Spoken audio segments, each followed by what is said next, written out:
Welcome, Taurus. This is Regina from Pacific Tarot, getting ready to do your new moon in Gemini reading. The new moon in Gemini is occurring this Saturday in the evening on the west coast of the U.S. So wherever you are in the world, that should give you a relative idea about this new moon energy that is connecting with significant planets, Pluto, Juno asteroid, Neptune, and Saturn, which will be stationary retrograde right before the new moon. So let's get started, Taurus, with your overall energy for this reading, the King of Swords.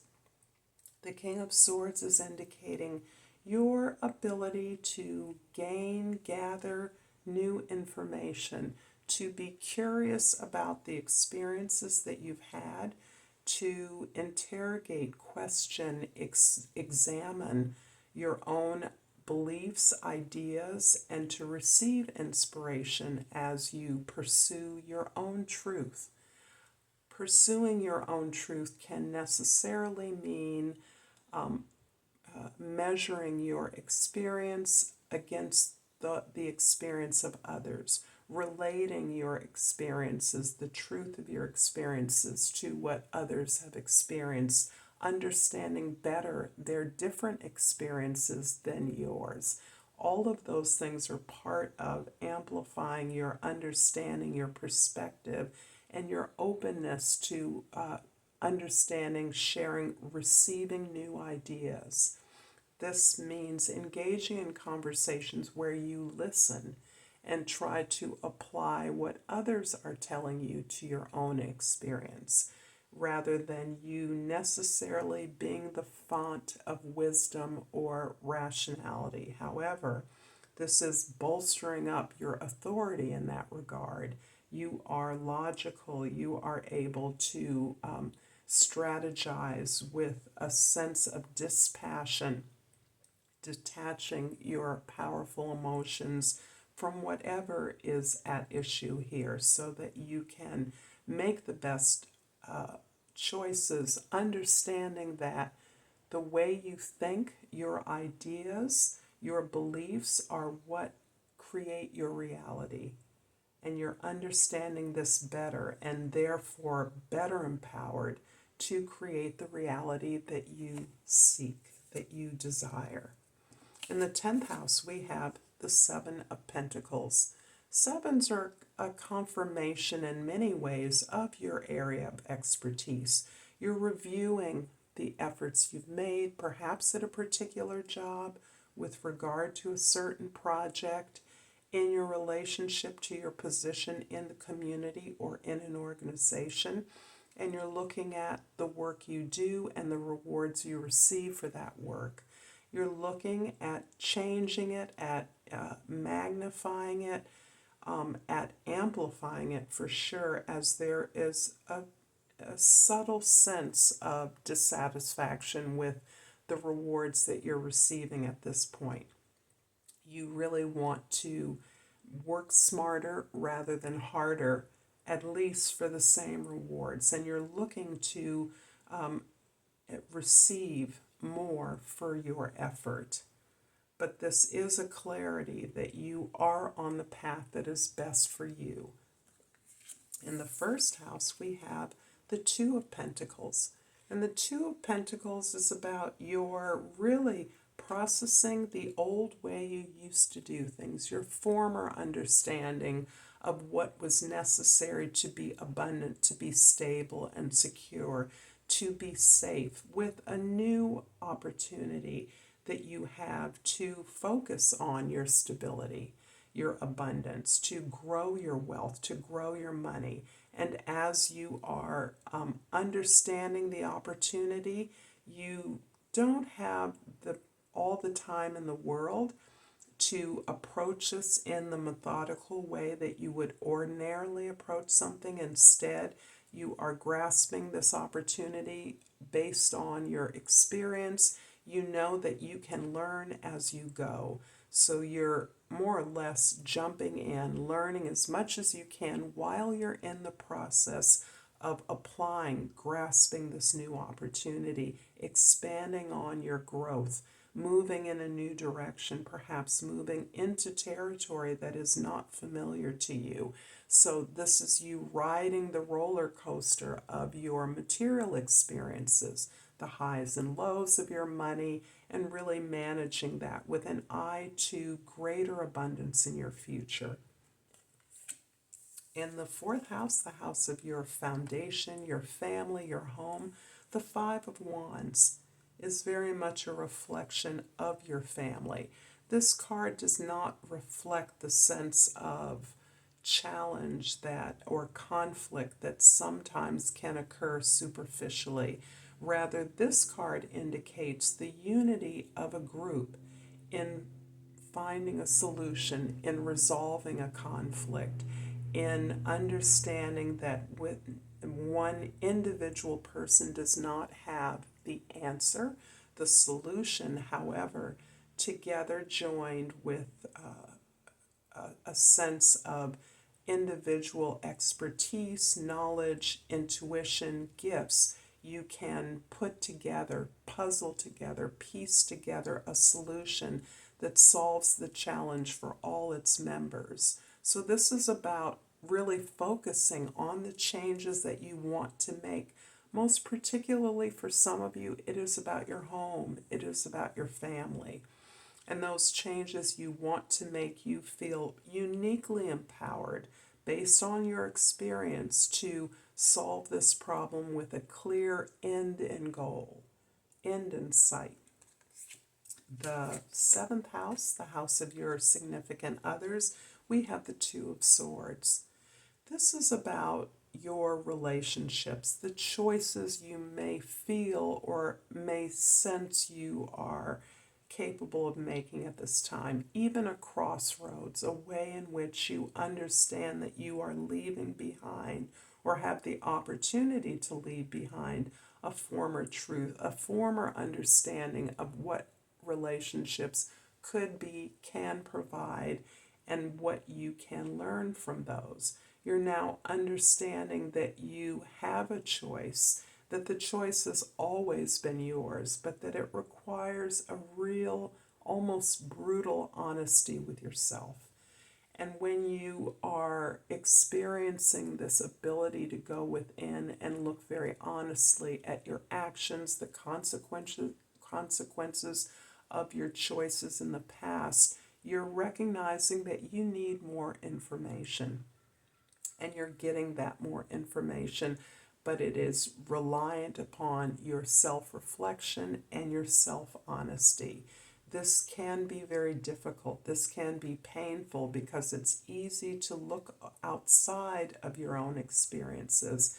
The experience of looking inside can feel as if you are freezing time in a way that it is important that you share what you are learning. If that means you are journaling it, you are sharing your realizations or your understandings with a friend, a trusted advisor, a sibling, you are being honest in a way that lets you talk about it, lets you understand and objectify the ideas that you may now see as illusions, as dreams, as delusions.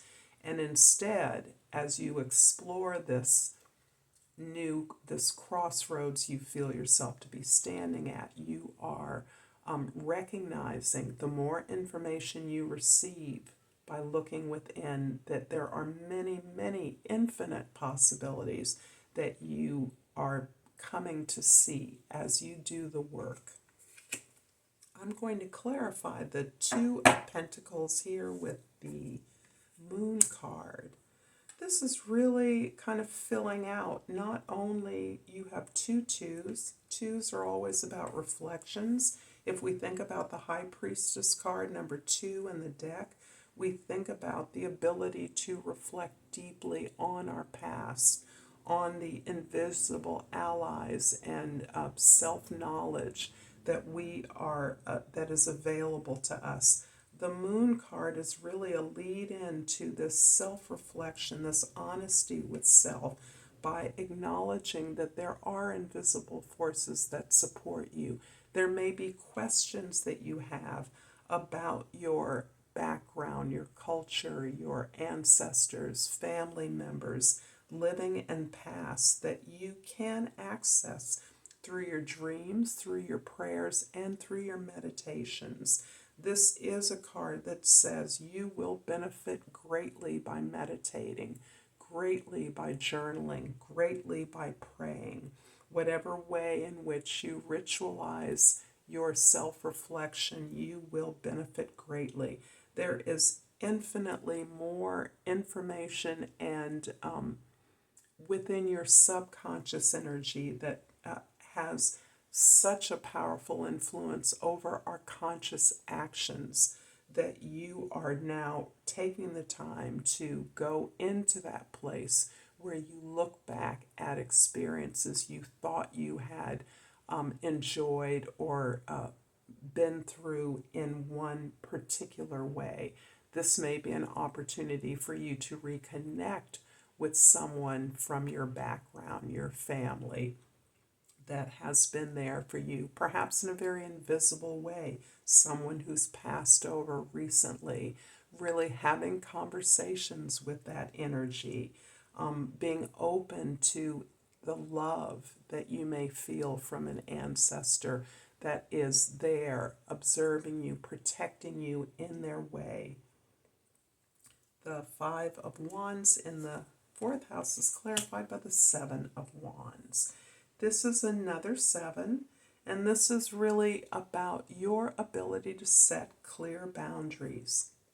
And I see that very much as a function of this overall ability to strategize your way forward, to build a plan for what it is that you're now understanding you are able to achieve, to reflect the changes you want to make in your home life, in your experience of family, so that you are clear about what you can stand up for, speaking up for yourself, understanding your expertise, and setting clear boundaries with others, saying no to others about what you can and can't do, what you do and don't want to do. Just as important. And if there's something you don't want to do, there may be a perfectly good and valid reason for that. And enforcing those boundaries is really helping you. It's helping to liberate you to do the things that you want to do, to recognize all the opportunities that are available for you, particularly when it comes to fortifying, building up, opening up to new relationships. The Two of Swords in the seventh house is clarified by the Seven of Swords. So this is the third seven that we have in your readings. The Seven of Swords is very much about your ability to deflect the actions of sabotage, betrayal, not being taken seriously, being discredited, not receiving the credit for the efforts that you are making, not being taken seriously, being laughed at. The ways that has stopped you, blocked you, or limited you are being looked at now honestly by you, with an understanding that no action that someone else takes perceived against you is any more than a reflection of them and their needs. It is not a reflection of something you know to be true and valid for you.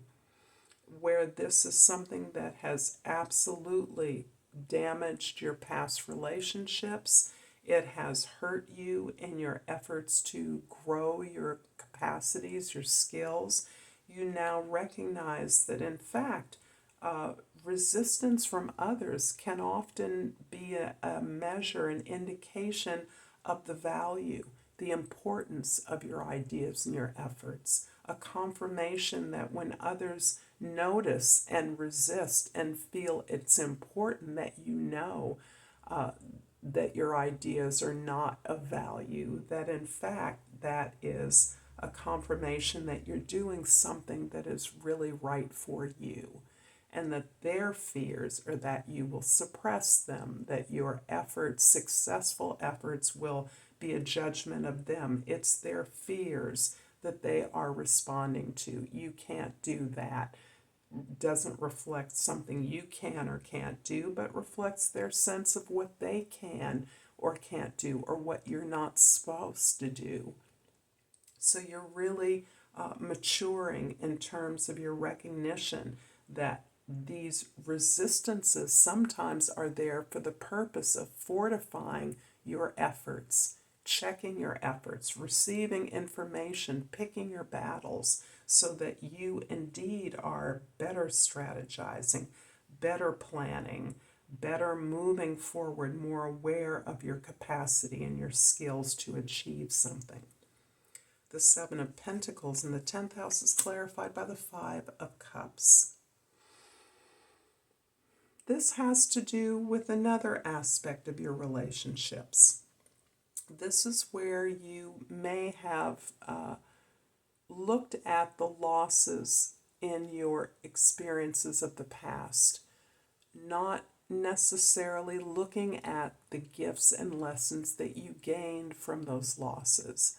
At this point, you may be better able to recognize that something that really hurt you, something that you are regretful or remorseful about, something that feels like a complete and total loss, in fact, has many gifts available to you. It has grown your relationship with yourself in a way that is critical to your ability to move forward and strategize this growth in abundance, this opportunity to do things better in a new way, to look at unfamiliar aspects of your skills, your talents, your employment, your efforts, new ways that you are opening up to doing things differently are a direct result of the experiences that felt like failures or heartaches, disappointments to you in the past. They have grown your relationship with yourself, which is one of the key things that about what they've been able to teach you about who you are. And what you've learned from that has helped to open up the sense of possibilities and potentials in your effort. That in many ways are the things that others resist. They in many ways see you the way you once experienced your past. The loss of a loved one, the heartache, the failure of a relationship, the failure of an opportunity at business. That's the way many would prefer to see you, because it doesn't challenge any of their sense of missed opportunities or frustrations they've experienced. Instead, you're understanding that those are a reflection of an old sense of who you were, a sense of you that felt that you had to wait on somebody to give you what you needed, that you had to wait to be acknowledged or loved, to feel value at all. And you've really discarded, you're understanding how those former experiences of heartache have really only made you better in many ways. The sense of loss and devastation was part of the illusion. You're powerful enough to gain the opportunities you need and to make them into what you want them to be. I'm hoping that this is resonating for you, Taurus. If so, please like and subscribe to my channel, Pacific Tarot, and I appreciate all the feedback, all the support, the shares, the donations from all of you, so thank you. This is called a divine temple crystal, and the key word is source. I'm deeply connected to and an expression of the divine source of the universe. Thank you again, Taurus. Until next time, Namaste.